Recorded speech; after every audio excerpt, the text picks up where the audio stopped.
من كل أركان المعمور هبت نسائم التضامن على المغرب في مصابه الجلل. الرئيس الأمريكي جو بايدن أعرب عن حزنه العميق جراء الخسائر في الأرواح والدمار الذي خلفه الزلزال، وأكد أن إدارته مستعدة لتقديم كل الدعم اللازم للشعب المغربي.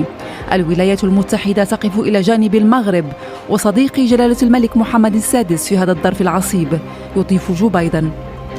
العاهل الإسباني فيليب السادس أعرب لصاحب الجلالة الملك محمد السادس عن خالص تعازي بلاده وألمها العميق جراء الزلزال العنيف الذي هز المغرب، وأكد أن الملكة ليتيسيا تعبر بدورها عن تضامنها الصادق مع الشعب المغربي ودعمها وتعاطفها مع أسر الضحايا في لحظات الحداد هاته.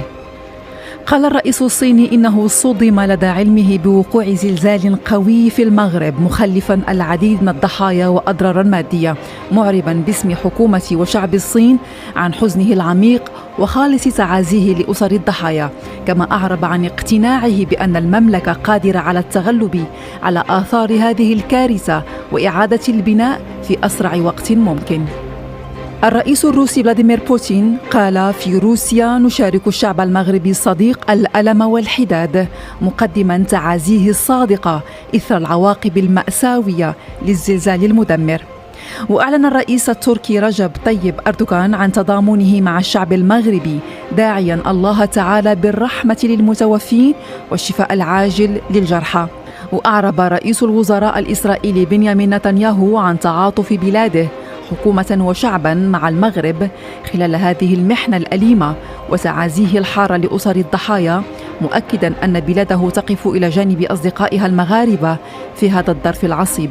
خادم الحرمين الشريفين الملك سلمان بن عبد العزيز آل سعود ملك المملكة العربية السعودية أعرب عن أحر التعازي وأصدق المواساة، كما عبر ولي عهد المملكة محمد بن سلمان بالغ التعازي وصادق المواساة لأسر المتوفين.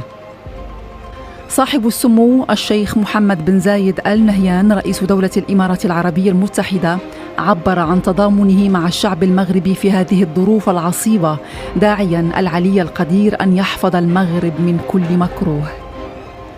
العاهل الأردني جلالة الملك عبد الله الثاني أكد على أن الأردن تقف إلى جانب المغرب في هذا الحدث الأليم، كما عبر باسمه ونيابة عن الشعب والحكومة على أحر التعازي وأصدق المواساة، سائلا الله تعالى الرحمة للمتوفين، متمنيا الشفاء العاجل لجميع المصابين.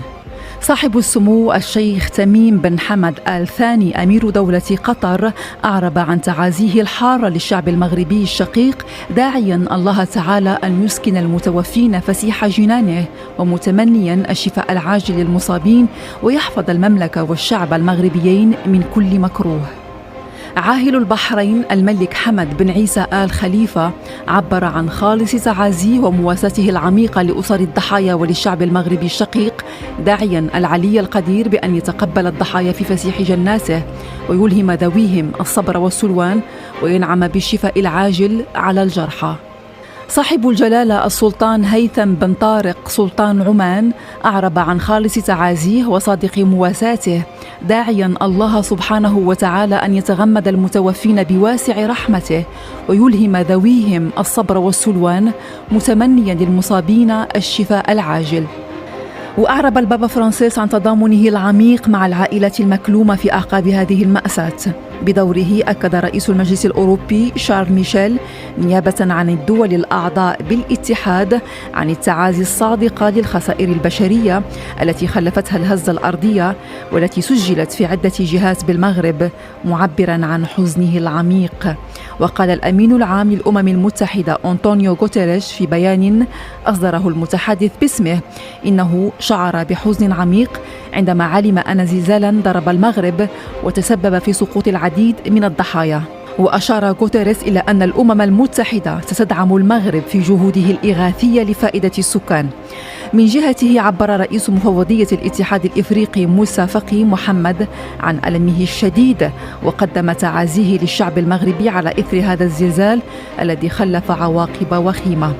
كما أعرب الرئيس الحالي للاتحاد الإفريقي ورئيس دولة جزر القمر غزالي عثماني عن تضامنه مع المغرب، معربا عن تعازيه الحارة في أعقاب هذا الزلزال العنيف. وأعرب الرئيس الموريتاني محمد ولد الشيخ الغزواني عن تعازيه الحارة وتعاطفه مع المملكة المغربية الشقيقة ملكاً وحكومة وشعباً. وبعث رئيس جمهورية السنغال ماكي سال بتعازيه القلبية إلى الشعب المغربي الصديق والشقيق